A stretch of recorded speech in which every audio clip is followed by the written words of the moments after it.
अस्सलाम वालेकुम जी। आज की जो डिस्कशन है वो है कि स्प्लिट प्लॉट डिज़ाइन आरसीबीडी में कैसे उसका अनोवा और बाकी एनालिसिस, उसका स्टैटिस्टिकल एनालिसिस परफॉर्म किया जा सकता है। देखिए, हमने स्टार्ट किया हुआ मल्टी फैक्टर एक्सपेरिमेंट्स। ऑलमोस्ट मैं हर लेक्चर में ये चीज़ इंडिकेट कर रहा हूँ कि जो 3 मल्टी फैक्टर एक्सपेरिमेंट आपको टीच किए जा रहे हैं, फिक्टोरियल, स्प्लिट प्लॉट और नेक्स्ट नेस्टेड डिज़ाइन, आप उसके स्टेटमेंट को, सॉरी, डेटे को देख के नहीं डिसाइड कर सकते कि ये फैक्टोरियल है या स्प्लिट प्लॉट है या ये नेस्टेड है। देखिए, उस सब में फैक्टर्स होंगे, ए और बी, जैसे वैरायटी और सीडलिंग है। आपको क्वेश्चन की स्टेटमेंट से आइडिया होगा, जो उसकी डिस्क्रिप्शन है, कि ये जो एक्सपेरिमेंट कंडक्ट किया गया है ये किस सिनेरियो में कंडक्ट किया गया है। जैसे स्प्लिट प्लॉट के लिए हमने तीन तीन सिचुएशन पढ़ी थी। अगर तो आपको ये इंडिकेट किया जा रहा है कि कोई दो फैक्टर हैं, जो दो से ज़्यादा, कि जी उनमें से एक फैक्टर जो है वो उसकी नेचर ऐसी है कि उसके लिए आपको लार्ज एक्सपेरिमेंटल प्लॉट या यूनिट्स रिक्वायर है, दूसरे के लिए कोई इतने ज़्यादा लार्ज रिक्वायर नहीं है, स्मॉलर इन साइज है, स्प्लिट प्लॉट सिचुएशन है। सेकंड इंडिकेट किया था कि ऑलरेडी एक्सपेरिमेंट प्रोग्रेस में है और आपको दूसरा फैक्टर बाद में शामिल करना पड़ रहा है, इनकॉपरेट करना पड़ रहा है, स्प्लिट प्लॉट सिचुएशन है।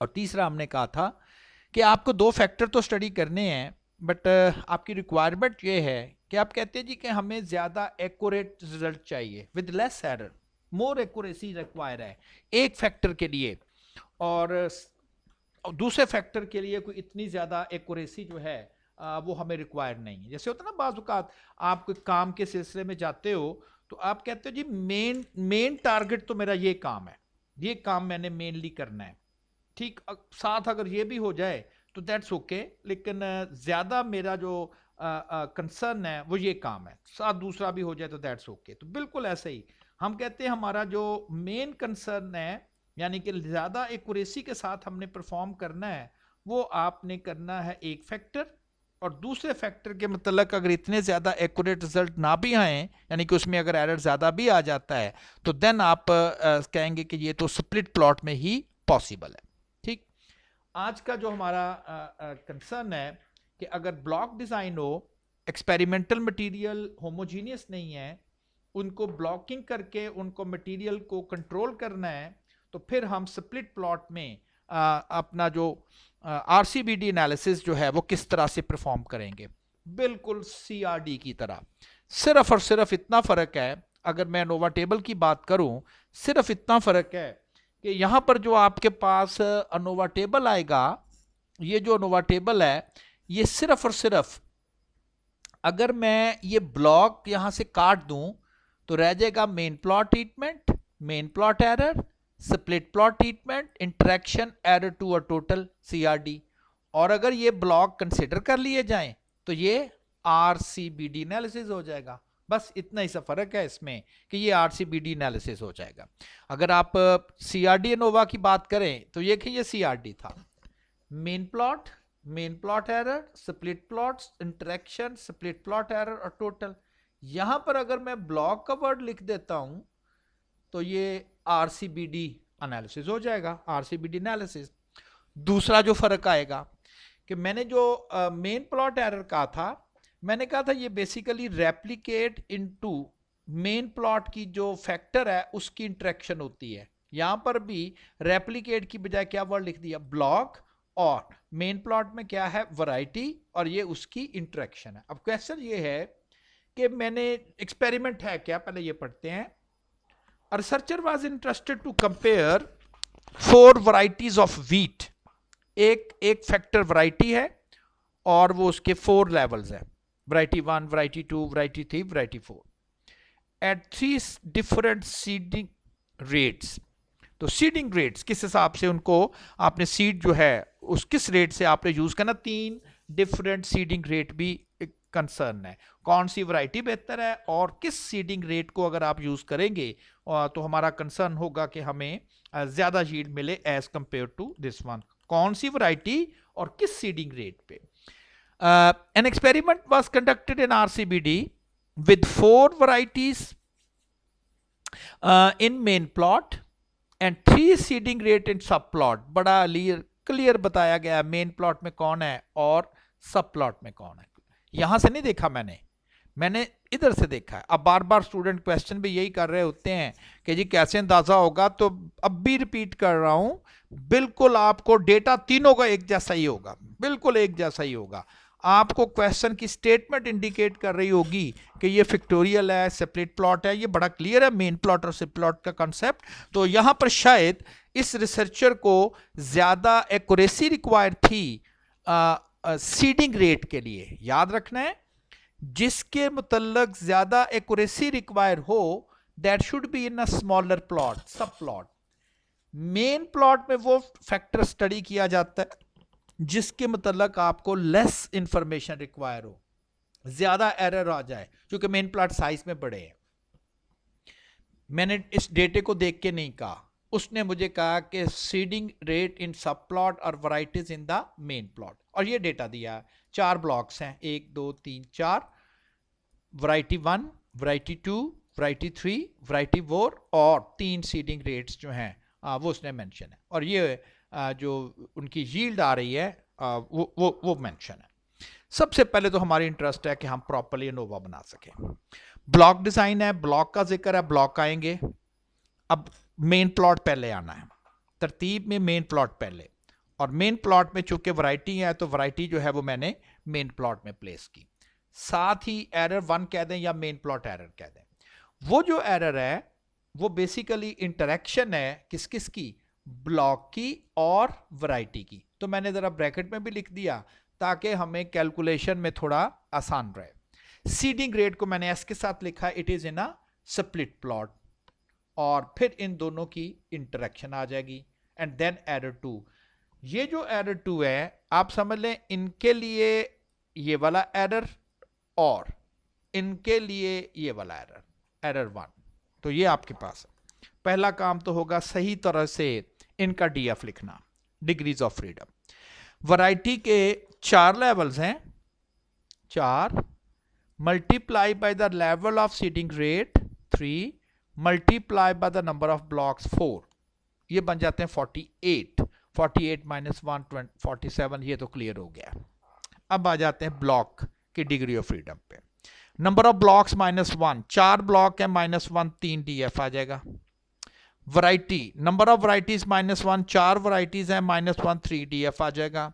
क्योंकि मैंने एरर 1 को कहा हुआ है कि वो ब्लॉक इनटू वैरायटी इंटरेक्शन है, तो आप इन दोनों की डीएफ को मल्टीप्लाई कर देंगे तो ये आपके पास एरर 1 का डीएफ आ जाएगा। सीडिंग रेट के 3 लेवल्स हैं, 3 - 1 2। V और S को मल्टीप्लाई कर दें, यानी कि 3 और 2 को मल्टीप्लाई कर दें तो ये इंटरेक्शन आ जाएगी। और जो लास्ट वन है दैट इज एरर 2।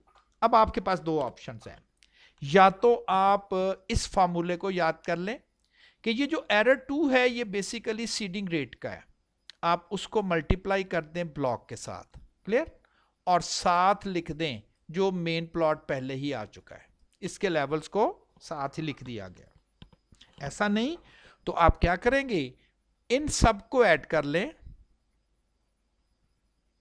और इस 47 में से ये सारा का सारा माइनस कर दें, जो बाकी बच जाएगा वो 24 जो है वो रिक्वायर्ड हो जाएगा।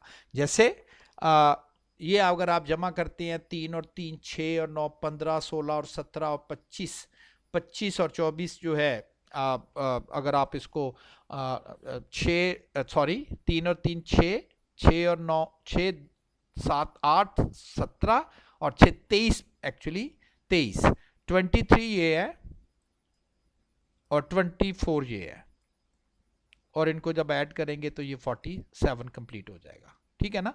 तो आप क्या करेंगे, 47 में से 23 माइनस कर दें, जो बाकी बच जाएगा वो भी इस तरह से भी लिखा जा सकता है।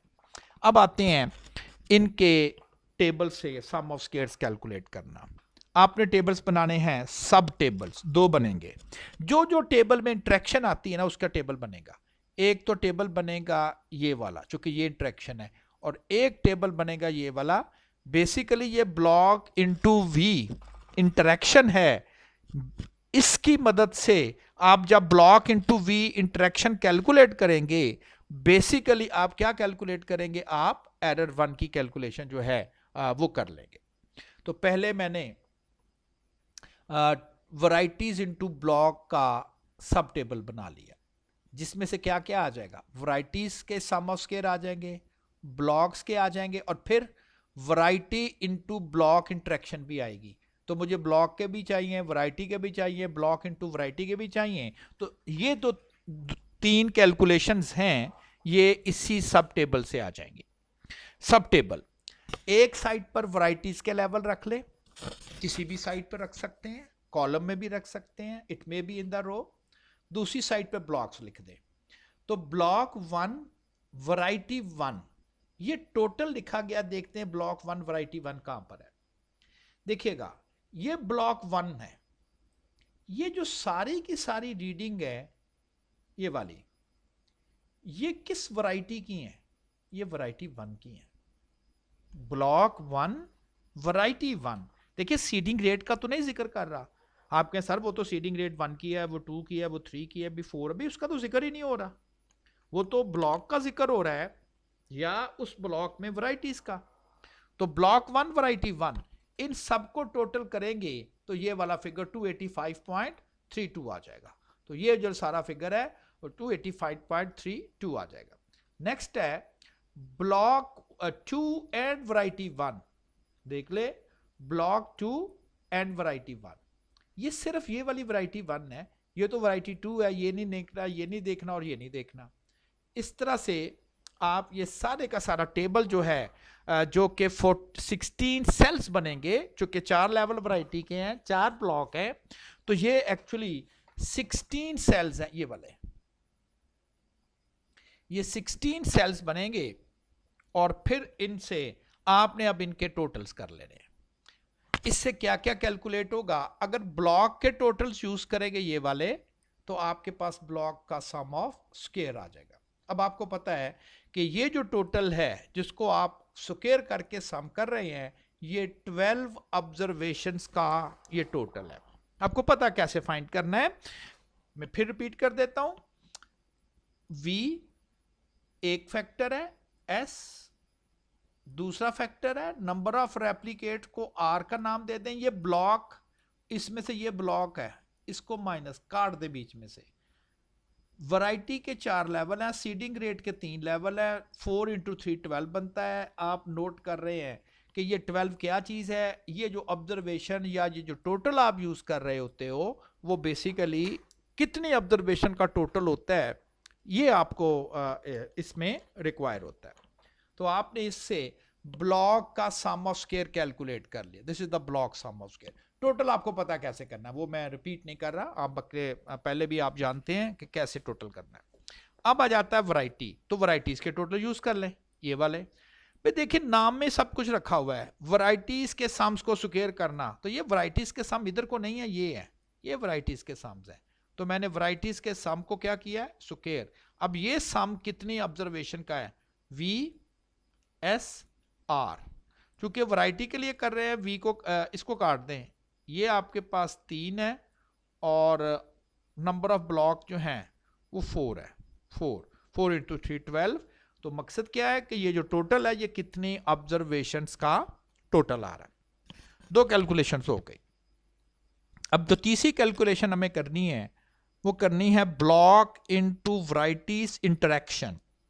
लेकिन ये डायरेक्ट नहीं आएगी, आप पहले ऐसी कैलकुलेशन करेंगे जिसमें ब्लॉक का भी आ जाएगा, वैरायटी की भी आ जाएगी, इंटरेक्शन भी आ जाएगी।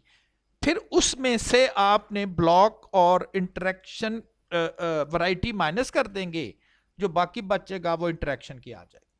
तो सब टेबल, सब यानी कि ये जो टेबल है, आउटर सम्स यूज करेंगे तो इसका आ जाएगा, ये वाला सम यूज करेंगे तो इसकी आ जाएगी, और अगर इनसाइड द बॉडी टेबल के सम्स यूज करेंगे तो ये सब टेबल सारा कुछ ही आ जाएगा। क्लियर, क्योंकि इसी में वैरायटी का सम भी है और ब्लॉक का सम भी है। तो ब्लॉक इनटू वैरायटी सब टेबल एसएस, ये टेबल यूज किया आपने। अब ये कितनी ऑब्जर्वेशंस का टेबल है, ब्लॉक भी आउट कर दे, वैरायटी को भी आउट कर दे, तो ऐसे रह गया 3 ऑब्जर्वेशन का टोटल है। नोट करें ये 3 ऑब्जर्वेशन का ही टोटल है, 3 ऑब्जर्वेशन की टोटल है ये। तो आपने कैलकुलेशंस परफॉर्म कर ली और ये बन गया ब्लॉक इनटू वैरायटी सब table. Clear? Main plot error क्या होता है? ब्लॉक इनटू वैरायटी इंटरेक्शन होती है। आपने क्या करना है? ब्लॉक इनटू वैरायटी सब टेबल, जिसमें सब कुछ शामिल है, इसमें से वैरायटी का भी माइनस कर दें और ब्लॉक का भी माइनस कर दें। ये देखिए मैंने वैरायटी का भी माइनस कर दिया और ब्लॉक का भी, जो कि ऑलरेडी हम कैलकुलेट भी कर चुके हैं। ये 108.9277 ये बेसिकली क्या रह गया है? ये इंटरेक्शन का सम ऑफ स्क्वायर रह गया है। और किस इंटरेक्शन का सम ऑफ स्क्वायर रह गया है? ये मेन प्लॉट एरर को ही हम ये इंटरेक्शन कहते हैं। तो आपने मेन प्लॉट एरर कैलकुलेट कर लिया। तो अब आपके पास इस टेबल की अगर आप बात करो तो आपके पास ब्लॉक का भी आ गया, वैरायटी का भी आ गया और मेन प्लॉट भी आ गया। अब रह गया एस वी इंटू एस। अब आप टेबल जो बनाएंगे वो v इंटू एस टेबल बनाएंगे, variety into seeding rate table. एक साइड पर एक के लेवल लिख लिए, दूसरी साइड पे दूसरे के लेवल लिख दिए। पहले इस टेबल की एंट्री कंप्लीट की, वैरायटी 1 S1 टेबल में देखा, वैरायटी 1 ये है, ये S1 है, ये वाला, ये भी तो वैरायटी 1 S1 है, ये भी वैरायटी 1 S1 और ये भी वैरायटी 1 S1 है। भाई ब्लॉक का जिक्र नहीं है ना, सीडिंग रेट का जिक्र है। आप कहें जी S1 तो यहां पर भी आ रहा है, यहां तो S1 आ रहा है, वैरायटी 1 नहीं है। S1 आ रहा है, वैरायटी 1 नहीं है, वैरायटी 1 नहीं है। जहां वैरायटी 1 S1 हो वहां पर आपने सब के सब क्या कर लेने हैं? टोटल्स। तो चार चार ऑब्जर्वेशंस को टोटल करोगे, ये चार यहां पर, तो आपका ये सब टेबल भी कंप्लीट हो जाएगा। अब इसमें हमें क्या क्या सम्स चाहिए? आल्दो हम वैरायटी का सम ऑफ स्क्वायर कैलकुलेट कर चुके हैं, कर सकते हैं, लेकिन जरूरत नहीं है, वो कर चुके हैं, वो ऑलरेडी कर चुके हैं। सेम आंसर आएगा अगर आप कर भी देंगे। हाँ, सीडिंग रेट का अब हमें टोटल यूज करना है। ये सीडिंग रेट्स हैं, इनके सम्स को स्क्वायर करेंगे और नोट ये करना है कि ये जो टेबल है ये कितनी ऑब्जर्वेशन का सम बनता है? ये 16 ऑब्जर्वेशन का सम है। 16 का ना, 3 का ये है, 3 का ये है, 3 का 4 का, सॉरी ये है, 4 का ये है, तो ये 4 का, तो ये 16 का सम बन गया। और उसी तरह से आप नोट भी कर सकते हो, सीडिंग काट दें बीच में से तो रह जाएगी variety into block, 4 variety 4 block है, 16 बन जाएगा। अब आ जाते हैं V इंटू एस इंटरेक्शन। जो इनसाइड द बॉडी टेबल है ये वाला, इससे क्या कैलकुलेट होगा? इससे सब टेबल से सारी इंफॉर्मेशन आ गई कि सॉरी से मुराद इसमें V का सम भी है, S का भी है और V इंटू एस इंटरेक्शन भी इसी में ही शामिल है। इसी टेबल में ना सारा कुछ ही। इस कैलकुलेशंस के बाद आपने सिर्फ variety into seeding rate interaction लेनी है, इंटरेक्शन जिसको लिखने का क्रॉस हम लोग बोलते हैं V इंटू एस। जो आपने सब टेबल जिसमें सारा कुछ शामिल है, इसमें वैरायटी माइनस कर दें और सीडिंग रेट माइनस कर दें, बाकी जो बच जाएगा वो आपके पास इंटरेक्शन बच जाएगी, V क्रॉस एस इंटरेक्शन। और जो एरर 2 है, टोटल आपने फाइंड कर लिया, ये मेन प्लॉट एनालिसिस ये कर लिया, स्प्लिट प्लॉट एनालिसिस ये हो गया, माइनस करके ये फाइंड कर लेंगे। डीएफ का हमें पता है कैसे, हमने ऑलरेडी कैलकुलेट किया था। मीन सम ऑफ स्क्वायर्स हम जानते हैं, सम ऑफ स्क्वायर्स को डीएफ पे डिवाइड कर देंगे तो वो मीन सम ऑफ स्क्वायर्स आ जाएंगे। ये जो ऊपर वाले दो फैक्टर्स हैं ये वाले, इनको डिवाइड करना इस एरर से, और ये वाले जो दो फैक्टर्स हैं इनको डिवाइड करेंगे हम इस एरर से। अब देखिए मैंने ब्लॉक का एफ कैलकुलेटेड नहीं लिखा। हमारा ब्लॉक का हम ब्लॉक क्यों बनाया था? हमने तो वेरिएशन को कंट्रोल करने के लिए ब्लॉक बनाया था। ये हमारी इंटरेस्ट नहीं थी कि जी ब्लॉक एक जैसे हैं या डिफरेंट है। हमारी इंटरेस्ट है वैरायटी जो 4 हैं वो एक जैसी हैं या डिफरेंट हैं। जो सीडिंग रेट आप यूज कर रहे हो 3 मुख्तलिफ, वो सब एक जैसी यील्ड देते हैं या मुख्तलिफ हैं। ब्लॉक को तो हमने अपने एक्सपेरिमेंटल एरर को कम करने के लिए, उसकी ब्लॉक तो इसलिए हमने बनाया था ना, इसलिए बनाया था। अब देखिए अगर मैं कोफिशिएंट ऑफ वेरिएशन की बात करता हूं तो MSA मीन स्क्वायर, ए का मतलब है मेन प्लॉट एरर, और वो आपके पास आ रहा है 12.1031। इसको मैंने डिवाइड कर दिया है ग्रैंड मीन से, तमाम ऑब्जर्वेशन के मीन से। तो ये जो परसेंटेज फॉर्म में कोफिशिएंट ऑफ वेरिएशन आ रहा है वो 3.7% आ रहा है।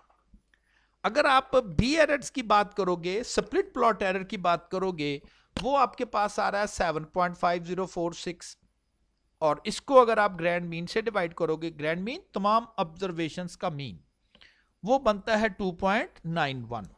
तो पहले ही हमारी डिस्कशन में है कि जो स्प्लिट प्लॉट एरर है, चूंकि हमें ज्यादा एक्यूरेसी रिक्वायर होगी तो कम होगा एरर, तो ज्यादा एक्यूरेट रिजल्ट आप लोग कंपैरिजन कर सकेंगे। अच्छा जी, इसके बाद जब कंपेयर करके देखा तो पता चला जी इंटरेक्शन तो नॉन सिग्निफिकेंट है। इसका मतलब है वैरायटी का सीडिंग रेट के ऊपर कोई इंपैक्ट नहीं है कि जी अगर आप फ्ला वैरायटी इस्तेमाल करोगे तो ये सीडिंग रेट बेहतर है और दूसरी किसी वैरायटी के लिए कोई और सीडिंग रेट बेहतर है, तो ऐसा तो है ही नहीं। ठीक, वो हमारा इससे कंसर्न नहीं है, तो उससे तो आपके पास कोई इंटरेक्शन की इंफॉर्मेशन जो है वो नहीं आ रही। सीडिंग रेट में भी कोई फर्क नहीं है, क्यों जाया करना सीड, जो सबसे कम सीडिंग रेट से यील्ड में तो वही है, तो वही यूज करेंगे। क्या तमाम वैरायटी एक जैसी प्रोडक्शन दे रही है, तो वो नहीं है, क्योंकि ये सिग्निफिकेंट रिजल्ट आ गया। तो वह जो सिग्निफिकेंट रिजल्ट आया है वो इसमें ये आ रहा है कि 4 वैरायटीज आपस में एक जैसी नहीं है, लेकिन सीडिंग रेट का कोई फर्क नहीं है, जो भी मर्जी सीडिंग यूज कर लिया जाए वो एक जैसा ही रिजल्ट देते, चाहे वो वैरायटी 1 हो, 2 हो, 3 हो, 4 हो, सीडिंग रेट में फर्क नहीं है, अलबत्ता वैरायटीज में आपस में यील्ड का फर्क है। अब इसके लिए हमें मेन प्लॉट बनाना है, चूंकि इंटरेक्शन यहां नॉन सिग्निफिकेंट आ रही है, तो उसके लिए मैंने वैरायटीज के मीन्स ले लिए, यानी कि वैरायटी 1 के डेटे को ऐड कर लिया, जितनी वो ऑब्जर्वेशन थी डिवाइड कर दिया, तो वैरायटी 1 की एवरेज यील्ड आ गई 91.06 एंड सो ऑन। उसके बाद मैंने यहां पर वैरायटी 1, वैरायटी 2, वैरायटी 3 और ये जो डेटा मीन का था ये वाई एक्सिस पे हमने ले लिया। अब यहां से पता चल रहा है कि वैरायटी 1 और वैरायटी 3 ये बहुत यील्ड का खास फर्क नहीं है, न्यूमेरिकली भी यही चीज नजर आ रही है। और अगर आप वैसे देखें तो इस डेटा सेट में जो हाईएस्ट यील्ड वैरायटी है दैट इज वैरायटी 4। तो अगर आप रिकमेंडेशंस पे जाएं तो आप कह सकते हो कि वैरायटी 4 जो है दी बेस्ट है, और ये हम पहले ही डिस्कस कर चुके हैं कि चले जी ये तो आइडिया हो गया कि वैरायटी 4 दी बेस्ट वन है। किस सीडिंग रेट पे ये बेहतर है? सीडिंग रेट चाहे 1 यूज करो, 2 यूज करो, 3 और 4 यूज करो, यही सबसे बेहतर यील्डिंग वैरायटी है। This is the recommended variety for any seeding rate. तो होप सो कि आपको ये चीज क्लियर हो गई होगी। देखिए ये जो स्प्लिट प्लॉट है या जो भी मल्टी फैक्टर एक्सपेरिमेंट है, अगर हम प्रॉपर वे से उसके पहले 2 कॉलम लिख सकें तो क्लियर हो जाएगा। उसमें यही पता चलना है ना कि इंटरेक्शन का सम ऑफ स्क्वायर फाइंड करना है, कौन सा सब टेबल बनाना है। तो मोस्ट इंपॉर्टेंट चीज जो हो गई वो यही हो गई कि आप पहले प्रॉपरली इसके फर्स्ट 2 कॉलम्स जो हैं वो ठीक तरह से अगर लिख लिया आपने तो बाकी कैलकुलेशन जो है वो आसान है। तो एग्जाम में ऑलमोस्ट एक क्वेश्चन ऐसा भी आता है कि जिसमें आपको शायद कैलकुलेशन नहीं रिक्वायर करता एग्जामिनर, बल्कि वो कहता जी बस आप जरा ये एक्सपेरिमेंट पढ़ के इसके 2 कॉलम बना दे पहले के सोर्स ऑफ वेरिएशन क्या क्या आएगी और हर एक का डीएफ बता दे। वो समझता है जी बाकी सम ऑफ स्क्वायर कैसे करते हैं, किसको किससे सब्ट्रैक्ट करना है, तो ये तो अब वो कर ही लेगा।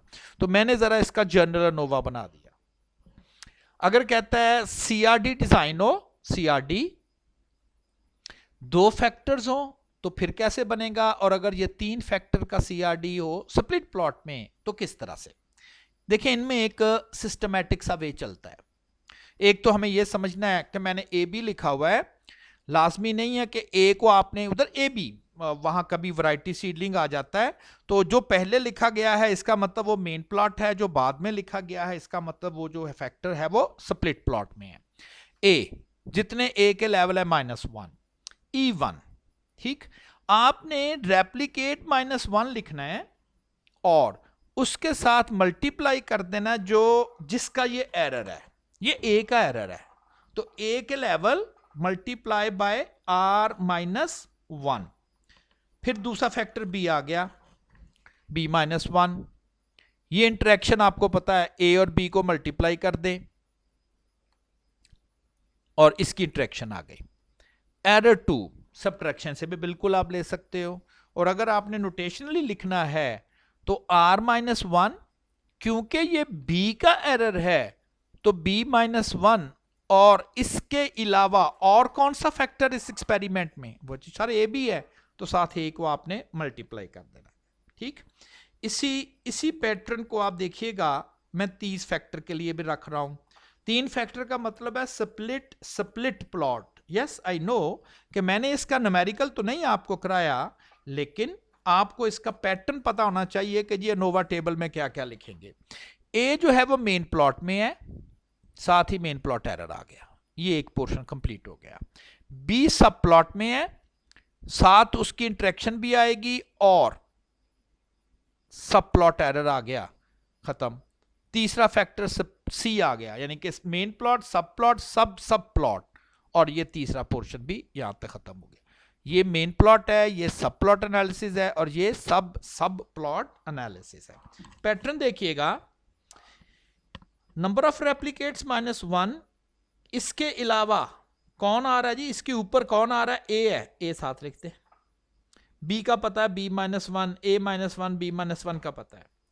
ये किसका एरर है, ये जी बी का है। ओके, r-1 तो आना ही आना है, ये एरर है बी का तो b-1। इसके अलावा इससे ऊपर कौन सा फैक्टर है, बी के अलावा, सर ए भी है, ए साथ वैसे लिख दिया। अब आ गया तीसरा c-1, फिर इंटरेक्शन भी तो आएगी ना, फिर तीनों की आएगी, ए बी, ए सी और बी सी। ये तो जिसको साथ मतलब बी सी का मतलब है इसको, और बी सी, बी और सी, इन दोनों को मल्टीप्लाई कर देंगे तो ये बी सी की इंटरेक्शन आ जाएगी। A B C 3 factor interaction, तीनों आ जाएंगे। बात आ गई एरर 3 की। ये किसका एरर है, ये सी का एरर है। ठीक, ये किसका है, सी का। मैंने कहा ना पोर्शन है, ये मेन प्लॉट एनालिसिस है, ये सब प्लॉट एनालिसिस है, और ये तीसरा वाला पोर्शन जो है ये सब प्लॉट एनालिसिस है। ये तीसरे का लेवल है। क्योंकि ये तीसरे का है, r-1 तो आना ही आना है। ये सी का एरर है तो c-1। इसके अलावा और कौन से इससे ऊपर 2 फैक्टर हैं कि सी से ऊपर ए भी था और बी भी था, उसके लेवल्स को यहां पर साथ ही मल्टीप्लाई कर दिया। ये किसका एरर है, बी का, तो b-1 इंटू r-1। इससे ऊपर कौन है, इससे ऊपर सिर्फ a आ रहा है तो a। अच्छा, ये जो एरर 1 है, द फर्स्ट एरर, आपके सर ये a-1 इंटू r-1 क्यों नहीं लिखा, यही है ना। देखें, इसमें ब्लॉक्स नहीं आ रहा है, इससे ऊपर कोई फैक्टर नहीं आ रहा, ये पहला ही फैक्टर है, ये पहला ही फैक्टर है। तो दैट्स वाई उसके लेवल आपने वैसे लिखने हैं, और साथ जो है वो आपने r-1 लिख लेना है। अच्छा, यही चीजें ब्लॉक डिजाइन में है। फर्क है कि यहां पर था, ब्लॉक नहीं था ना। ये देखिएगा, ये पोर्शन सारे का सारा वैसे ही आएगा विद द एडिशन, यहां ब्लॉक भी आ जाएंगे, यहां ब्लॉक आ गए। और ब्लॉक की डिग्री ऑफ फ्रीडम कितनी होगी, जितने ब्लॉक -1। फर्ज करें ब्लॉक को मैं r से लिख रहा हूं तो r-1, r से लिखा जा रहा है तो r-1।